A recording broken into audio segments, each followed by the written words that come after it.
The Formula One community collectively held its breath after watching Romain Grosjean's fiery crash on the opening lap of the Bahrain Grand Prix. It was one of the worst crashes we've seen in years, and a horrifying reminder of the very real danger that the drivers put themselves in each time they get in their cars. But with the negativity was also a reminder of how far safety in Formula One has come in recent years. To go through the crash and the factors that helped save Romain Grosjean's life is Luke Smith, F1 reporter from Autosport, and Jake Boxall-Legge, technical editor. So Luke, I mean, one of the most shocking crashes I think we've seen in Formula One for many years. What's your reaction tonight? You know, the dust has settled on the evening in Bahrain. What's your feeling? What's the mood? I think relief. I think that's probably the whole overriding feeling for most of the Formula One community. I think, as you say, it was probably the scariest crash that we've seen in decades. And when I think we saw the initial impacts and that big fireball that followed, I think there were obviously very serious concerns about the severity of the incident and the condition of those involved, and it quickly became clear that it was Romain Grosjean who'd been involved. And thankfully, due to the very quick reaction of the medical crew, it was not too long until we were able to see Romain sitting in the back of the medical car before he was then placed into an ambulance. And it was only after that we actually saw the true severity of the crash and just what a dramatic and huge accident it was, and really how fortunate he is to have walked away with nothing more than some burns on the back of his hands, no broken bones remarkably. And it's just a real testament, as we're going to get onto the safety standards in Formula One, to ensure that he was able to get out of that relatively unscathed. But talking to all the drivers, lots of team principals tonight, all of them just really giving thanks, I think, to the safety standards in play, the importance of the halo, and as Gunther Steiner, the Haas F1 team boss, he said we had an angel with us today, which I think was a very nice way to put it. Now, Jay, you've seen a lot of Formula One cars up close, but I'm not sure you've seen many F1 cars in the state that Romain's was after that accident today. We saw the rear half of the car on one side of the crash barrier, the survival cell kind of impaled in it. What did you make of the aftermath? Was that car kind of, did all those safety elements do what they were supposed to do in that incident? Yeah, absolutely. I mean, when you look at the photos, if you look at the survival cell, which is, you know, the main monocoque, if you like, that did its job. That, although it was somewhat charred in the fire, it was still intact, and that's what it's supposed to do. When you look at the, Formula One, the crash structures and that kind of thing, the nose cone is designed to dissipate energy, and you have all of the side panels and things like that as well, and you have a crash structure at the rear as well. They're supposed to dissipate that energy, but the survival cell is not supposed to do that. It's supposed to keep the driver safe, and when you look at it sort of under the skin as well, it's got all of these fantastic sort of advances as well. You've got Xylon panels, and everything is so tightly regulated as well with how it can be built. So yeah, it absolutely did its job, and plus the halo as well. All of that together, that just kept him in this safe cocoon, if you like, and he was able to get out of it. And yeah, it was really fantastic to see it doing its job properly. How significant a role did the halo play in that incident today? Because the photos obviously show some significant damage to the top end. It seems that that's what kind of split open the crash barriers and pushed the car through. But how big a role did the halo save Romain's life today? In a word, yeah, absolutely. I don't think it doesn't bear thinking about, but had he not had the halo, he would not have come out of that.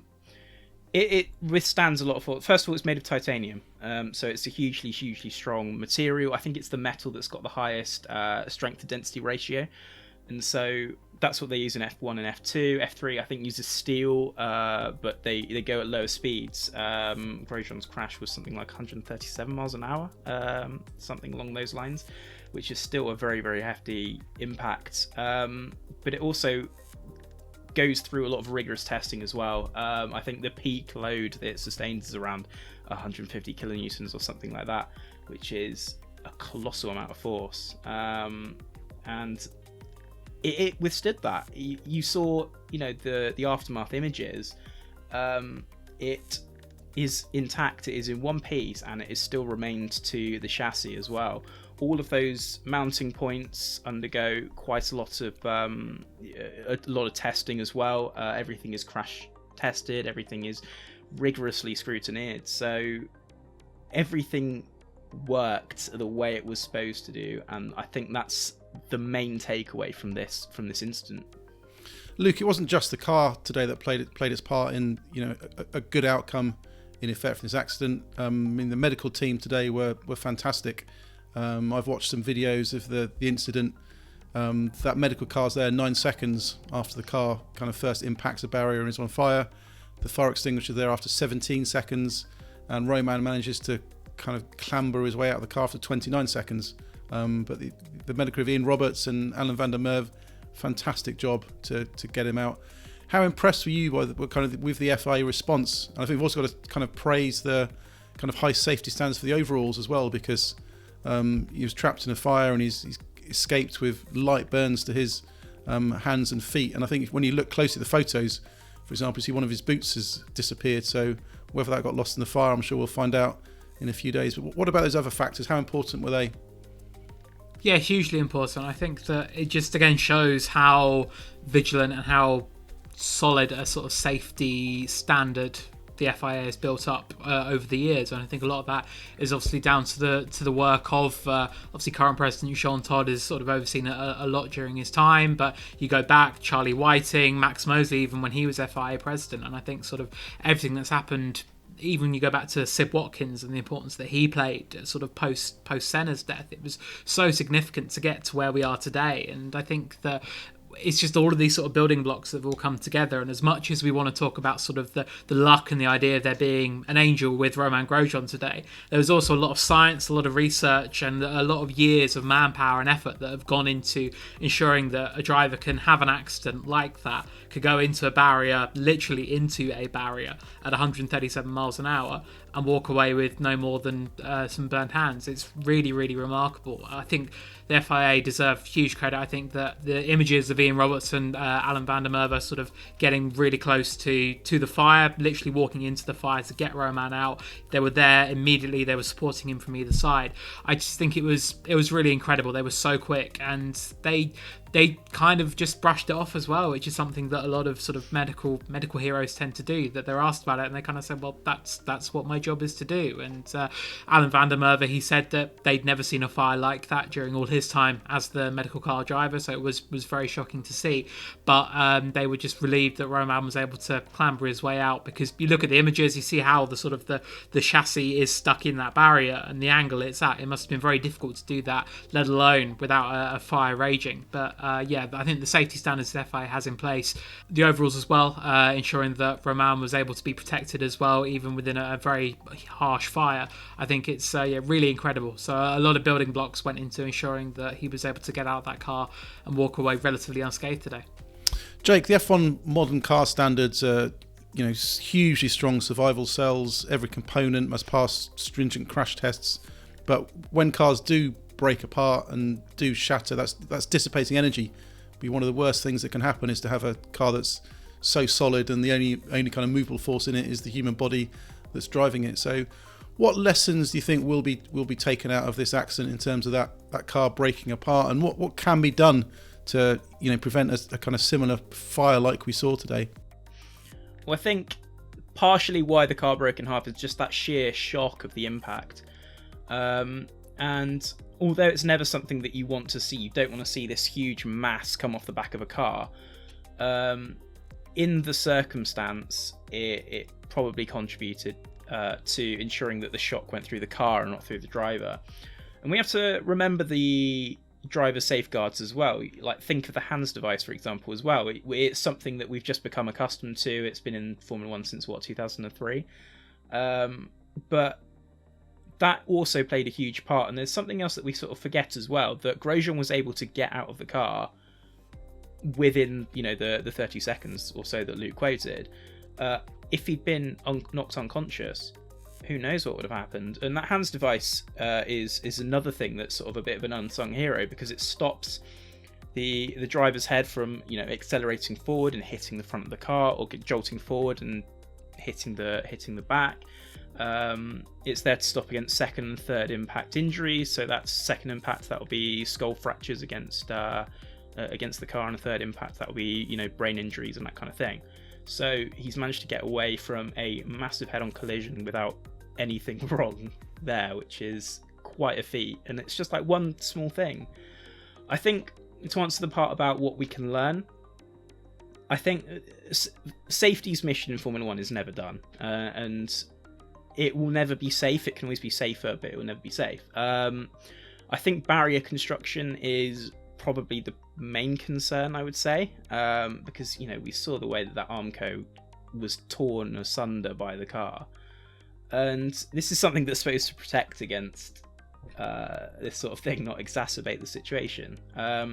We have things like Tech Pro barriers, which are soft barriers, and we saw, I think it was Sochi earlier this year in a Formula 2 accident. It was Jack Aitken and Luca Giotto crashed together, and it was a very, very hefty impact. And that Tech Pro barrier did a tremendous job of sort of containing that impact. The only worry there was that they still, you know, submarined underneath and there was a fire, but it did a fantastic job of taking the energy out of this crash, which is the key thing.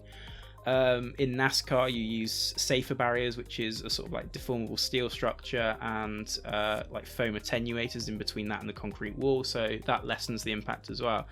So there's lots and lots of measures in place outside the car that can help in these sorts of situations. Anything to improve driver safety within the cockpit as well. As I've mentioned, the HANS devices there, you have the panels in the survival cell, anything that can sort of keep them encased is a good thing as well. I think all of these things conspired together to keep Grosjean, you know, in one piece, and I think we all have to be very, very thankful for that. And finally, Luke, the images of the crash are dominating kind of website homepages tonight. They're leading news bulletins. It's brought Formula 1 again onto the main kind of news programmes this evening. How do you think Formula 1 is going to react and respond to this?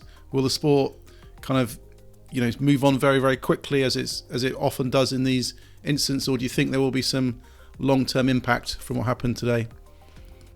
I think there'll definitely be long-term impacts. I think it will be one of these accidents that does probably act as another step forward when it comes to looking at safety standards in Formula 1. And I think that, as Jake said, sort of the barrier design, I think that is the main big question that's going to come out of this, really. And Haas they've already been talking to the FIA about the car itself. Obviously, Haas have said that there's nothing they can salvage from that car to use. So for them, there's no issues with letting the FIA basically do all the investigations they need to review everything and see what safety sort of steps forward can be made. But I think that, yeah, the FIA, they never ever have an incident like this that they kind of just brush off and say, that happened, we got lucky, it was a freak accident, let's just hope it never happens again. They will do everything they can to try and learn from it and to try and make these steps forward. And I think that it's going to be a long process. I don't think we're going to get anything in the next days or weeks even where the FIA says this happened, we're going to learn from it. I think immediately we will probably see a change to that barrier in time for the Sakir Grand Prix, which is obviously coming up a week after the Bahrain Grand Prix at the same circuit. But I think moving forward, yeah, there'll probably be some more wholesale changes that they'll look at to ensure that we don't have a repeat of this and that they can do everything they can to protect the drivers. Because as much as it may have been a freak accident, as much as these things are sort of like very extreme when they happen, a lot of factors conspiring together for such a sizable incident, there is no way it can be allowed to just slide and just be one of those things. It has to be learned from. And given the sport's track record over the years, I'm sure it will be endeavouring to do as much as that as possible in the coming weeks and months. Thank you, Luke. Thank you, Jake. We'll be keeping you up to date with all the latest news and developments from the crash as we move forward to next weekend's Bahrain race on the Outer Loop on both Autosport.com and Motorsport.com. What did you think of the accident today? What lessons can be learned? Let us know in the comments below. And don't forget to hit that like button.